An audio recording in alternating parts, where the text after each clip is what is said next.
I'm Dr. Phil Worth, and tonight I'm here with Eric Giguere of Safety Awareness Solutions. Eric's been a patient of mine for over 10 years now, and he had a horrific work accident, and I've been inspired by Eric ever since I met him a lot of years ago, and so I really just wanted to have him come in and share his story with you. So, Eric, welcome. I will let you tell your story. Thanks for having me. Story's pretty simple. Almost 22 years now. To October 4th, 2002.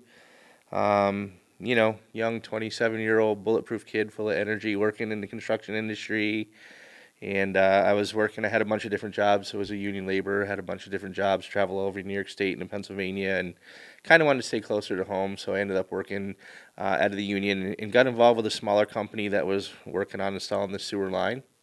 I came in pretty much after the project was almost over. I was patching some holes in blacktop and spreading topsoil, helping clean up their yard. And on the last couple of days or so of that project, the supervisor on the project, he approached me and he told me they had another project they were starting down the road, that they were going to be installing a 12-inch water main. They were one guy short. They kind of wanted me to come down and help them out. Well, I was 27 years old at the time, working upstate New York. It wasn't super plentiful at that time. I needed to make that paycheck, so I agreed to go down and help them do it. I'd never done that type of work before. I'd never worked in trenches before. I didn't really have any training, anything like that. But I went down to the project to help them out. We're going to be doing the project with a relatively small crew. We're only going to be working with about a 5-man crew. And on the crew, we had 2 laborers, one being myself, 2 machine operators, and that supervisor. And the way we had the job set up was pretty much like you would any pipe job out there. Located up in front of us, we had a guy in a machine digging for the next piece.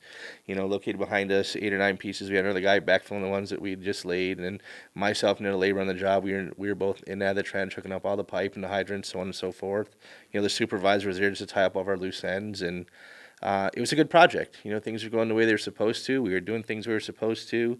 We started putting the pipe when we started first installing it. We started installing it in about 4-foot trenches, and when we were working down in those trenches, we were well within all of OSHA's regulations, and we were doing things the right way. We didn't have any need for any special safety equipment, but as we started down the road a little ways, the inspector that was on our project, he wasn't really quite happy with the amount of dirt we had on top of that pipe, and he wanted to see us dig our ditches just a little bit deeper.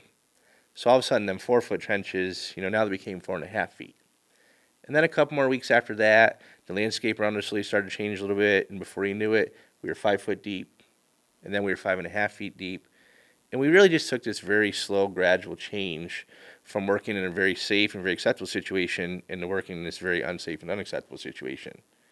And when we reached that 5-foot mark, we were required to stop, assess the situation, and either dig them banks back or drop that trench box, that safety equipment down there in the bottom of that trench. But the problem in this particular project, there was a couple of them. Number one, like I mentioned before, you had that 27-year-old bulletproof kid who was just full of energy, rolling the jumper and get the job done. My superintendent, my supervisor in the job, he had been digging ditches for about 30 years. When he was taught to dig those ditches 30 years ago, he was taught to do out that trench box without that safety equipment. So that was sort of the way this guy had always done it, and he had done it that way for so long, and never anything bad happened to him. He kind of just got comfortable having us down there in the bottom of them trenches. So, we just kept working, kept ignoring the safety procedures, kept doing the things the way we were going down the road. We had no issues. There was no reason to change. Nothing bad was happening. So we just kept going down the road we always have been. And then everything was going smooth. Everything was going perfect until October 4th of 2002. October 4th, 2002, that was a day that just started out just like any other day, I kind of woke up that day, went to work, had my coffee, knew what was expected of me, knew what I was going to do. At this point, I'd done this job a couple hundred times, And that day was the same as every other day until around 1 o'clock in the afternoon. Around 1 o'clock in the afternoon, we had just finished up with a break, and we started digging again. And the guy in the machine located up in front of us, he had took a scoop out of the ground. When he did, he hit this very small piece of drainage tile that was located right in the very bottom of that now 6.5-foot trench. And when he hit with that bucket, he busted it open. It dumped maybe 10, 12, 13 5-gallon buckets full of water in the trench. So he reached on the machine, he scooped the water out.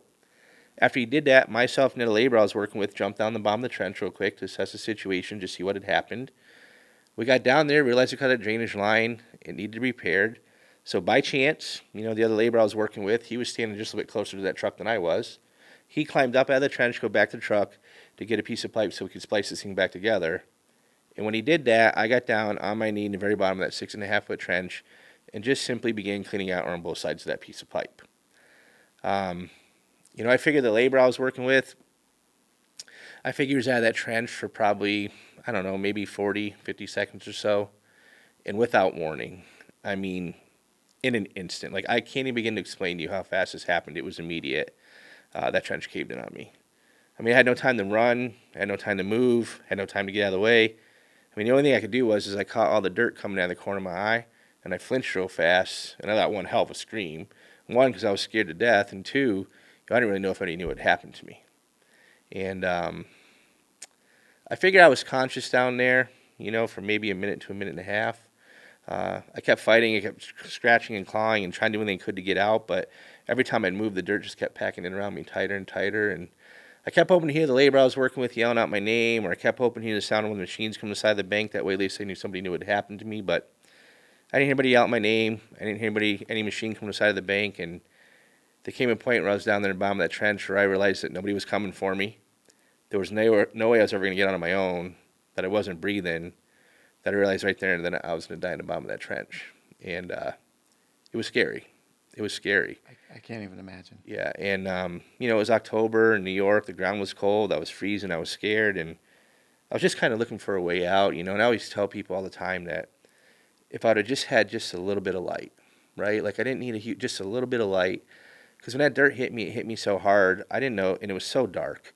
I didn't know which way was up. I didn't know which way was down. Even if I could dig and claw and try to get my way out, I could have been digging down and not even known. I just needed a little bit of light, but I didn't see any light. I didn't hear anybody yell my name, and I figure after, I just had to lay there and accept it. And after about a minute to a minute and a half, I finally blacked out from lack of oxygen, and that's the last thing I remember. Did you have some pictures of that? Yeah, I do have pictures. I have some pictures that we can share here. A lot of things happened on the job site that day. And, I travel around and I do a lot of safety trainings. I want to prevent accidents like this from happening to other people. There was a lot of things that brought me to this career path, that brought me to it wasn't really what I meant to do.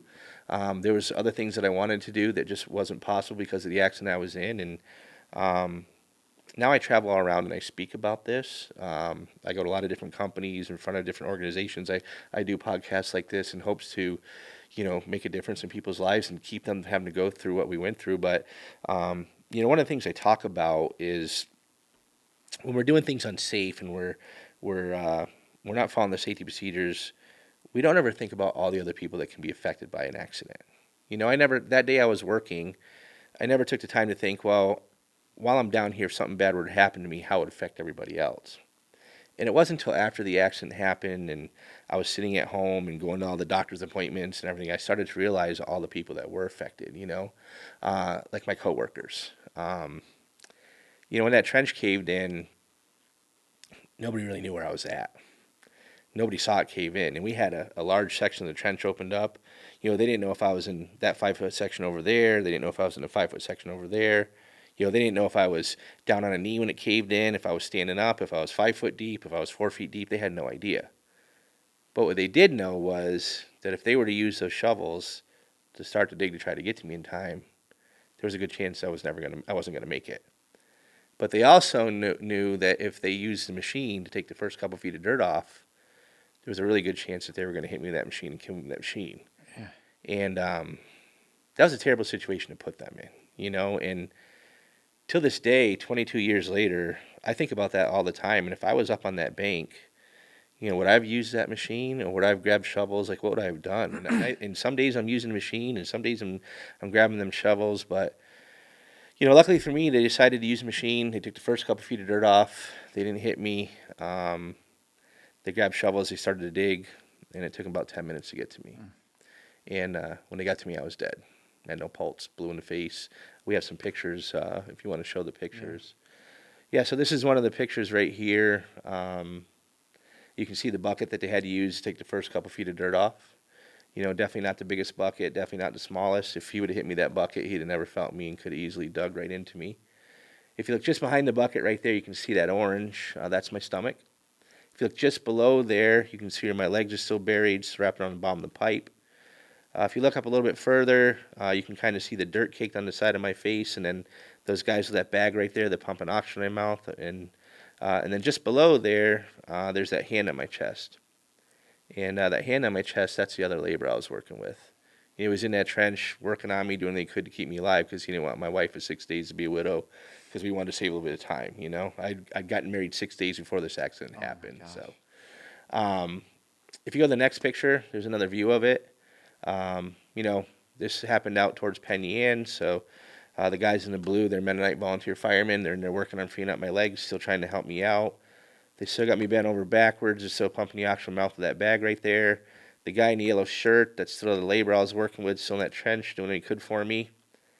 But the most amazing thing about this photograph, and you know, when I first saw this, my family really didn't want me to look at it. They wanted to throw the pictures away, and I really wanted to see them. I really wanted to look at them, and I remember sitting at home flipping through these photographs, and this one popped up, and it kind of startled me a little bit. It kind of took my breath away a little bit. But if you were to look at the color of my hand and the color of my chest right there, you can kind of see I have that gray sort of look. I have that blue sort of look. I mean, essentially, you're looking at a picture of me dead right there, a picture without a pulse. It's hard to look at for me. I can't imagine over the years what it must be to look like for you, right? When we talk about PTSD and all the stuff that happens in accidents like this, how do you move forward, right? Talk about that recovery process. So, what a long process that had to be. Yeah, so I don't know if people ever really recover. You know, people ask me all the time, hey, Eric, you know, how did that accident affect you, or what did that accident cost? Because we always think about costs associated with accidents, and I tell people all the time there's three costs to an accident. There's a monetary aspect of it, you know, medical bills and fines and all that, and then there's the physical aspect of it. You know, I broke all my ribs and all these other things, and the damage to my brain and the nightmares, and you know, tore my back muscles and all that. And then I tell people all the time that the biggest cost of an accident is the emotional cost. And you know, all the popped blood vessels in my eyes and the back muscles, and over time those things healed, and I learned to live with some of the deficits that I have from the damage to my brain, and but the emotional part, it never goes away, right? Like, so we're coming up on September 28th and October 4th, and this is the worst part of the year for me. So September 28th, 2002, I got married. October 4th, we were leaving for our honeymoon. We got married on a Saturday. We're going to stay home and work for the week, go away the next weekend. And, you know, my ex-wife, we're divorced now. My ex-wife is an amazing person. She's a wonderful person. I didn't handle things the right way. You know, I mean, I was so busy, and these are those emotional costs that you talk about. So this time of year, it affects me more. But what you do to the people that you love and the effects that have on them, the phone call that my mom got saying, hey, and my grandfather in New Hampshire, you got to get to the hospital now. You don't think Eric's going to make it. And all these things that you put all these people through, they stay with you forever. And 22 years later, those are the biggest effects that it has on me. But you have to find a positive out of it. Well, and you got through, right? Yeah, So I as had no hard as that was, you got through. Yeah, Not everybody gets through. right. Walk me through some of the awful physical stuff that you had to get to recover physically, and then how do you get that mental recovery, right? I got to imagine that's the last piece. Yeah, so, I mean, the physical recovery for me, it wasn't too terrible. And I do get to meet a lot of people on the road that have been hurt really bad, and they have a very long, terrible physical recovery. I didn't think that mine was very bad. I'm very lucky. I'm very blessed. But the emotional and the mental recovery was very difficult for me. You know, Weeks, years, months? What kind of time frame are you talking as you crawl through it?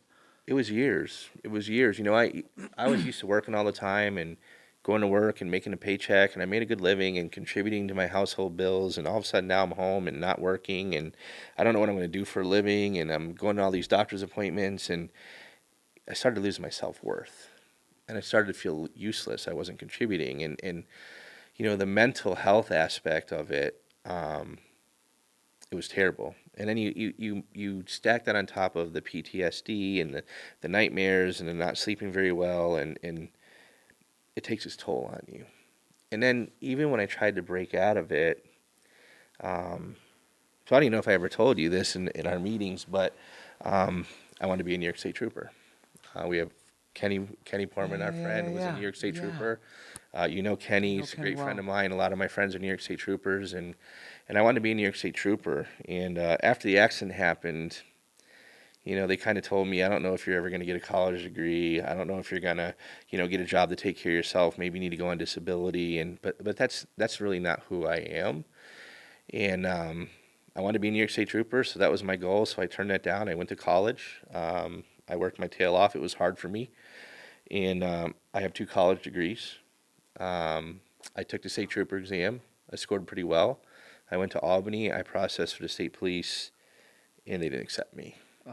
And I don't know if it's because I was too much of a liability because of the accident I was in. Damaged my brain, PTSD. I was afraid of the dark for a while, but after that happened, I got depressed. Right, like everything I worked so hard for, I thought, man, this accident's always gonna keep me down, and no matter what I'm going to do, I can't ever get away from this. It's just going to always follow me, and it's going to affect my life. And Well, but the first bump is one thing, right? yeah, And then you have the courage and the resilience to go, I'm going to get through college with holes in my brain. I'm going to get that state trooper exam. I'm going to pass. And then they politely tell you, geez, Eric, you're a great guy, but no thank you. yeah, And, that was and tough. is that a 4-year process, a 3-year process? How long is that process to It get there? it was a couple years. Yeah. I mean, I had to get my degree, and then had to wait to take the test and wait for the processing when my number came up, and go to Albany and do the physical fitness and all that. And that was tough. It was tough, but I just decided one day that things were falling apart in my life, and I was working at an auto parts store, and I just wasn't happy with what I was doing, and I just decided one day I need to do something different here. Like I can't just let this thing always be a negative in my life and keep me down, and because then it won, right? Like if I let it run my life the rest of my life and I give into it, I mean, for lack of better words, I might as well have just died right there in the bottom of that trench, right? So I decided that I was going to do something different. I was going to not let it continue to ruin my life, and I figured, well, if I can't police the law, I can police safety. And my lawnmower broke. I was broke. I was, in that accident, workers' comp for so long. I had no money. And a guy down the road was selling a push mower, a used push mower. I went down to buy it from him. And we got chatting, and I noticed that he had a Nice Eggs lineman truck in his yard. So I kind of asked him what he did, and he said he was a supervisor here for Nice Egg. And I said, well, let me tell you what happened to me. And I told him. And I just said, hey, if you'd ever like me to come share this story with your workers, with your crew, let me know. I'd love to come in and talk to them. And I gave him my number, and I left. And about 2 weeks later, he called me up, and he's like, hey, Eric, he's like, if you wouldn't mind, I'd love to have you come and talk to our guys in Auburn. So I agreed, and I went in there, and What year is this, Eric? oh boy, man, I don't 7 maybe, Okay. 7 or 8 So somewhere. still, 10 plus years ago. Yeah, more than I mean, 15 years ago, Okay. probably somewhere in there, maybe. Now So you go to talk to these guys. I go talk to them. I turn around, these people are staring at me, and I'm like, man, what am I going to say to them? So I just started talking, and when I got done talking, people came up and they thanked me, and instantly, I felt like this terrible thing that had happened in my life happened for a reason. Because I was looking for a reason, right? Like when bad things happen to you or to somebody you love, and God, why? And you always ask for a reason. And I'm going to tell you right now that, man, it's hard to find that reason sometimes, right? And sometimes you gotta, look in every nook and cranny, but no matter what happens, there's a silver lining. You have to look really hard to find it. You have to search it out. You have to seek it out. You have to, I mean, it's not going to jump right up and say, here I am, but you can find it. And speaking that day in front of them people, I found that silver lining. And it made me feel good. And it made me feel good about myself. It made the accident not okay. And it made what I was put those people through not okay, but it justified it, right? It justified my mistake. And I said, you know, if you ever want me to come back to any other location, let me come back. So then he asked me to come back to another one and another one. And while I was at one of his locations, a gentleman from Buffalo who owns a safety company was there, I think delivering some safety supplies. And he heard me and he sat in for a minute and he called me because they were going to do their first ever big safety seminar at this big conference in Buffalo they were going to put on. So he asked me if I would keynote present at that. And I did it. And one thing led to another, and that's how I ended up doing what I do today, traveling around speaking. As you go back prior to that moment and sharing the story has to be incredibly difficult, having the courage to share that story. And it sounds like you didn't have the best plan about what you were going to say. I had no plan. Prior to that moment, had you ever engaged in public speaking or talking about things or took a class or anything like that? No, I mean, I was I was a class clown and joked around with my buddies, but I was never, I tell people all the time, I joke with them now that I'm a construction worker with a speaking problem. You know what I mean? Like, no, and that wasn't really me. And public speaking is one of the biggest fears in the world. People are scared to death of public speaking, but I felt so good doing it, and the impact, and the messages and the things that people would say to me, like that was so much more important than any fear I had of doing it, and I loved it. And even to this day, I travel a lot. I'm gone a lot, and we discussed a little bit about it's hard because I'm gone, but I love to go because I have that opportunity to maybe impact somebody and make a difference, and can maybe encourage somebody to seek out their own silver lining in something that's going on in their life. As you've talked to other people that have been through these kind of things, what advice do you have when you, for lack of a better word, to dig deeper, to find that silver lining when the world just seems to be falling apart, not once, but 2 or 3 times as you go through this process? What's the advice? Yeah, so I've given different types of advice, and sometimes I've learned that maybe advice isn't always the best thing. Sometimes just lending an ear and listening. And over time, I've kind of learned people that maybe are looking for that advice, and people that just want to, share and talk to you. I made a mistake years ago with a gentleman I met that he was electrocuted and burned up really bad, and his family fell apart, and he owned this little company and had all these medical bills, and I remember I said to him, we're lucky to be alive, and he kind of looked at me stone cold and said, "You think I'm lucky?" He's like, "Look at this," and he was in a really bad place, and so I try to be careful what I say to people because you just don't know what people are going through, but I try to just encourage them, and nothing's impossible. I mean, if you look at our world today, we have, people with no legs that are Olympians, and we have, there's sometimes I think people get so caught up in the bad that's happened to them that we close ourselves off and we don't see the bad that's happened to others and how they've overcome it. And I know when bad things happen to you, you just kind of can dwell on them, but we have to make a choice, and I made a choice to not dwell on the bad. I was going to find a positive, and it's not the easiest thing to do, but No, I talk a little bit about, what I do every day, trying to help people with much smaller things than this, right? But the word I'll use is ignition, right? Matthew McConaughey called it green light, right? There's a moment where you go, I can't do this anymore. I got to make this change to get myself in a better place.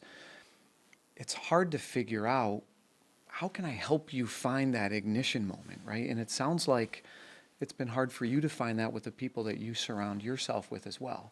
it has been. But so now I travel around and I speak, and if you go to my website, Safety Awareness Solutions, there's other people on there, and these other people are all people that I've helped get sharing their story. And every one of them came up to me. I was at an event and they saw me and they said, "Hey, let me tell you what happened to me. I have a young girl named Keena who was in college. They would go to Alaska and work in the fisheries for the summer because they made a lot of money. First day on the job, 20 minutes in, she was cleaning a conveyor belt. They didn't lock it out, so we turned it on. She lost her whole left arm in a conveyor belt. Oh my God. I have another guy that was electrocuted, another guy that was burned up by gas, and they all came to me and asked me if I would help them share their stories, and that's kind of been my outlet of making this all right, to help those other people. And the more people that I help and the more people that I impact, it's never easy when I'm up there talking about, my grandfather. My grandfather was my best friend, right? And my dad passed away when I was a little boy, and my grandfather, we were buds, and we did everything together. We hunted, we fished, we talked on the phone all the time, and we spent a lot of time. He was the best man at my wedding 6 days before this accident happened. He gave this great big speech about long, healthy, happy life, and he really took it hard. Um, when the accident happened, he blamed himself with that speech, and my mom said the hardest thing she ever did was call him up and told him about the accident, and she said she heard him drop the phone, and she could just hear him screaming, "Not my boy, not my boy," and I did that to him that day. And all these years later, I talk about that to people, and I tell them, about their families and what's important, and it never gets easier. But knowing that I've helped these people, and knowing that maybe I've prevented somebody else from having to go through that, and knowing that I've helped these other people share their stories, it doesn't make it any easier, but it lessens the impact, if you understand. It makes it more worthwhile. Like, I didn't just put my grandfather through that now because I was not paying attention and not following the safety procedures. Now I put him through that. In my mind, I justify it as now I put him through that, these people I love through that, because I'm helping these people now. And that is my silver lining to make all that okay and justify it. It's in a few of my earlier podcasts, right? There's a couple of guys that are a car dealer, and they talk about no one grows up wanting to be a car dealer, but I take so much joy in helping other people find their way to put food on the table for their family. I've had another guy that struggled with alcohol, and now he's in AA and he's a leader, and he takes so much joy in AA helping other people get out of the tough times that they've had. And now here you are with the same kind of underlying story, in that I love helping other people find a way out of their pain and emotional stress when something bad happens to this. It's just a wonderful narrative for me. Yeah, it's kind of selfish for me. I'll be honest with you. Like, as much as I do this because I want to help other people, I mean, I would be lying and not honest if I said I do this to help me as well. I did your typical therapy after the accident. I went to the psychologist and I went to this and I sat through all the PTSD stuff and they were great and everybody there was trying to help me, but it didn't work for me, right? Like, that just it wasn't doing it for me. It wasn't helping me. And this is my therapy now. And I'm blessed that I get to do this all the time, and this is my way of taking that negative and turning to a positive. And I would just encourage anybody who's had something bad happen to them, or who's going through something, to talk to somebody and get help, or talk to a counselor, or at least try to find a way that's your therapy of making it better, that's not negatively impacting you. I do meet a lot of people that they've been hurt or they've had something bad happen, and their therapy is in a brown bottle, right? Or and that doesn't help. It doesn't help. It does for a little bit, but you're going to wake up eventually, and you need to find something that's healthier for you, that can help other people, and hopefully not turn into that brown bottle or that pill bottle. It's you know, I call that self-medication a lot of times, right? And so whatever you are medicating, whether it's your anxiety or your depression or your PTSD, we are all often looking for an easy answer somewhere, right? And at the bottom of a brown bottle, there's a lot of easy answers, but you wake up with the same problems the next day. That's right. And it's really hard for some people to find that solution, right? Is you've helped some of these other people, right? is there anything that you kind of, I don't know, say or do to help, really, really help? This woman that lost her arm, right? Is it just giving her an opportunity to talk and work with you that gave her hope just like you had hope? Was that the answer? Yeah, I think, opportunity and, because, sometimes when you're down and things are going bad, you're so busy focusing on the negative things, you don't ever really take the time to see that there is a positive thing that could be there. And I think if you can just show people that there is some positive, um, that's enlightening to them, right? And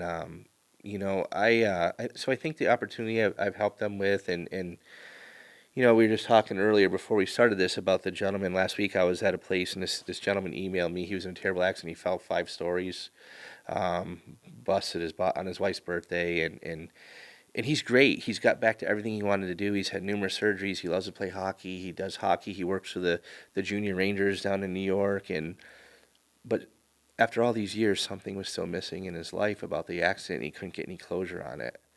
And he emailed me and he's like, I really want to just help people and I really want to share what happened to me. And so I invited him down. I met him at 6 o'clock in the morning in the hotel. We talked for an hour. I didn't even know him that well. The company I was at agreed to have him come in. He came in with me, sat through my presentation, and then they gave him a small little platform to stand up and share his story. And it was almost when he was telling that group of about 200 people what had happened to him that years and years and years of pressure and stress and regret and guilt. He felt bad because his wife's birthday was ruined and his wife's father had passed away while he was in a coma, and she didn't have time to mourn her dad because she was taking care of him. And all of a sudden, by telling these people and speaking in front of them and having this platform, it was like all that guilt and all that left him.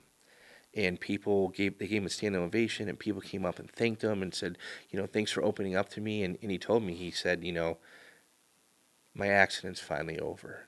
He's like, by sharing this today, and he's like, now I know that there's some positive this, and my accident's finally over. So being able to help somebody like that is amazing. What a way to make a difference in someone's life.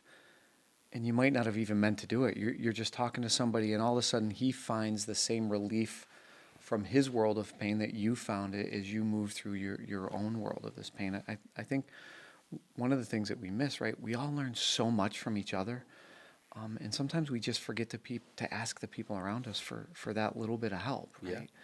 Yeah. So tell me a little bit about your company. How does it grow, right? From that first talk to a random NICEAG guy to traveling how many miles a year? I take about 200 flights a year. That's awesome. I'll be honest with you. I don't really know how it grows. I mean, I would love to tell you that I'm this genius that has come up with this amazing plan and built this company and done all this and that, but I would be lying to you. I've worked really hard. When you believe in something and you're passionate about it, you put the work in that you need to put it in. I go to a lot of events. I go to a lot of conferences. I talk to a lot of people. I network a lot. And that's what's got me out there. But really, I believe that God has a plan for all of us. And I was saved that day. I lived that day. I shouldn't have lived that day. I know a lot of people that have. I get to meet a lot of wives whose husbands aren't alive anymore because they were buried in the trench, and I shouldn't be here. And I truly believe that I lived that day to do what I'm doing. And it's kind of took on its own thing. It's kind of just snowballed, and just after being here and being there, and this person sees it and that person sees it, and I got involved with this safety conference, that safety, it's just kind of taken on its own thing. And now I'm very blessed to do work for some of the biggest companies in the world. I mean, John Deere and ExxonMobil and Toyota, and I was just in Japan for the Marines for 13 days, and I step back every day and I'm amazed at where this has taken me. And I'm also so thankful that there's small blessings in your life, right? Like, I was devastated when I didn't get in the state police. Like, and until this day, I have a lot of friends that are retired troopers now, and like that's the job that I wanted. Like, I wanted to do that. I wanted to serve people. I wanted to serve my community. After Kenny passed away, and he was such an inspiration to all of us. Like, I just wanted to have that job. But I believe that blessings happen in ways that we don't realize till years down the road. And now, all these years later, as devastated as I was and as upset as I was and how I thought of big a disaster of not getting the state police was, it's kind of turned into a blessing because now I've had all these opportunities to affect all these other people, to share the story, to go to Japan, to go here. So, one of the biggest things in my life all these years ago that was such a disappointment turned into a blessing because it's allowed me to do what I do now. There's a book that I've read recently called The Obstacle is the Way, right? And it talks about how all of us confront moments in our life where there's this, what just happened? I worked so hard to get here, and now here's another roadblock in front of me. And how do I get around it? And how do I get to that next place? And not getting into the state police might have been that, the troopers, right, might have been that thing for you. And wow, you certainly didn't feel that 20 years ago, but now where you're like, wow, this is pretty cool. Yeah, I still want the job. I'm not gonna lie to you. I still wanted the job, but yeah, I mean, I wouldn't trade anything now. But I also found a way to look at the positive and not dwell on the negative. I mean, I could have said, "Oh, I didn't get into state police. This accident's always going to haunt me. The doctors are right," and just kind of threw my hands up in the air and just chose not to, maybe be productive or whatever and let it consume me and ruin the next 20 years of my life, and thankfully, I didn't do that. I was encouraged. I had the opportunity to do something differently, but it's a blessing today. What role did your grandfather play? Right, as you're talking about coming through those hardships, was he still your wingman and your buddy as you sort of crawled your way back? Yeah, my grandfather was, and my grandfather was devastated. He really was. He was devastated, and um, he came here and stayed with me quite a bit, and we did take a couple of hunting trips together, and we drove across the country to Alberta, him and I learned so much more about his life, but then he got sick. He got brain cancer, and but to me, there's another blessing there. People are like, "Oh, your grandfather got brain cancer and he died," and that's so sad. And it is sad. But another blessing was is that I had this business that I'm doing, and I was able to take time to be with him. And what a blessing it was that I didn't die in that trench that day because I was able to go back to New Hampshire and help my mom and help my aunt take care of him and be there for him. And I was standing right there beside his bed when he took his last breath, holding his hand, telling him it was okay. And That's pretty great stuff. it was good. It was good. And when he passed away, like I had this relief because I had no regrets. I was able to do everything I wanted to do with him. We spent the time together. We had extra time. I call it because I lived that day, and it was relieving to me that he knew I loved him. I knew he loved me. I was there for him, and I have no regrets about our relationship. So he was my buddy, no doubt about it. I love it. And family now, a couple of kids, wife. Yeah, so my ex-wife and I, we got the wife that I married 6 days before the accident. We got divorced, and again, my doing. It changes you after you have an accident like that, right? Or when big things happen in your life, it doesn't have to be an accident, and it changes you. And I when I'm on workers' comp after the accident, and I didn't really care too much about paying the bills. I wanted to take money and go do things because I could die tomorrow. And oh, hey, you want to go in and go to bed at 9 o'clock tonight? Go ahead, and that's okay because I'm going to go do this because I could die tomorrow. And it took me a long time to get a hold of that. And I didn't handle things the right way. I was busy trying to figure out what I wanted to do with this life, how I wanted to be, what I wanted in my life. It changed me. It changed her. But I have nothing terrible. My ex-wife is just the most amazing person. It was just very difficult for both of us. Still great relationship now. No, out of respect, she's remarried, and it was difficult, no doubt about it. But I do have I got married 4 weeks ago on August 20th. Hey, congratulations! Yeah, so Renee and I Renee's super excited. We've been together for 16 years. I obviously she had 3 little girls who I knew when they were little, and I took them on. And her and I have a daughter together that's 13 years old now, and just. On August 20th, the girls, they threw us a surprise little wedding, and we ended up getting married, and so things are good. There's always a happy ending, I think. Sometimes you have to make it. It's not just going to be there. Like sometimes you just have to make that happy ending happen, and you have to say, what do I want this thing to be, and um, work at it. I love it. As we're kind of closing up, any final thoughts, anything that you want to share with someone else out there that might be going through a hard time, that someone that maybe is at the bottom of that bottle or trying to find that next first step forward? Yeah, I mean, that first step forward is the biggest thing, right? I mean, if you just stand there with your feet together and you don't take a step, you're not going to go anywhere. And it's the scariest step ever. It was the scariest step in the world for me to go stand in front of them people and talk in Auburn. Until this day, I've given hundreds of these presentations, and it's still scary. But man, when you get past that fear, it's worthwhile.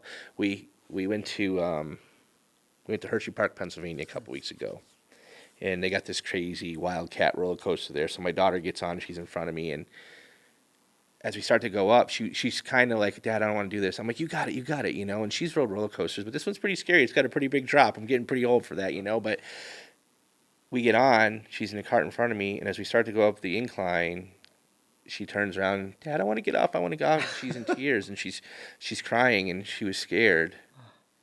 But after we took that drop, her hands were up the whole way, the rest of the way. I love it. Right? And so that fear that she had at first all of a sudden became joy, and because she realized, she took that step. She went over that drop, and I would just say keep pushing, and once you keep pushing, I'm not going to say you're not going to get knocked down again, right? I've been knocked down a couple of times, and I've been in some pretty strange situations doing these presentations in places where I was uncomfortable, but I just kept pushing, Yeah. kept believing. Yeah, I think believe is a big word for me, right? Like you, I'm a bit of a God guy, and I Yeah. feel like we're here for a reason, Sure. right? And he's kind of my river at times, right? So you're not quite sure where you're going, but you just kind of got to go with it and believe it's going to be okay. And I think sometimes it's hard for people to believe when all their chips are down that they can ever find their way out of that spot. And I can't tell you how inspired I am by you and your story again. I can't tell you how thankful I am for sharing it with the audience. And it's been an honor, man. I appreciate it. Well, I appreciate you giving me the platform, and hopefully, maybe we can encourage somebody here tonight to maybe just keep pushing forward and to, take that first step and to try to, my father-in-law tells me all the time that he says, if you look at the worst thing going on in your life right now, he says in 5 years when you look back at it, you're going to say, oh, well, I guess it wasn't really that big of a deal, right? Like, we have these challenges, we have these, and sometimes I get it. It's when you're in them, you think there's just no coming out of them. There's nothing good of it, and a big person for me of encouragement, and I just have to mention her real quick, is my sister-in-law Mel. My sister-in-law Mel, 14 or 15 years ago, she had a baby. And 2 weeks after having a baby, she was at home in bed, and she had a seizure. And they rushed her to Strong, and they did all these scans, and the doctors came out, and they told the family that she had a year to live. She had brain cancer. So Mel, she had this little girl. And she wanted to fight, and she wasn't going to accept that. And she had a surgery, and she did all these treatments, and she went everywhere. And 15 years later, my sister-in-law Mel is still here. Oh my God. She has a little boy. She wanted to have a son for her daughter to have a sibling. And every day, I know it's on her mind every day, but every day she goes out, she moms, she does the positive, she looks for the things. That's what this is on my wrist. I haven't taken off since she got that. And she's an inspiration, right? This is somebody who had the worst news in the world, said, I want to do this, I'm going to do this, I want to have another baby. And she did it, and to this day, she's out there rocking it and having raising her kids. So there's inspiration everywhere. And I think that's part of the reason why I am really enjoying doing this, right? Because there is so much inspiration everywhere. And behind a closed door in the office with people going through hard times, I get the privilege of hearing those stories every day, right? And sometimes it's little inspiration and sometimes it's big inspiration, but it's always inspiration. And this has just been so much fun for me to try to share these stories with other people. And the hope is that you inspire someone else to make just a subtle change in their life to get into a better spot. Sure. It's been great, buddy. Well, I Thank you. appreciate you having me and let me share this little bit with everybody. I love it. Thanks again, man. No problem. Thank you.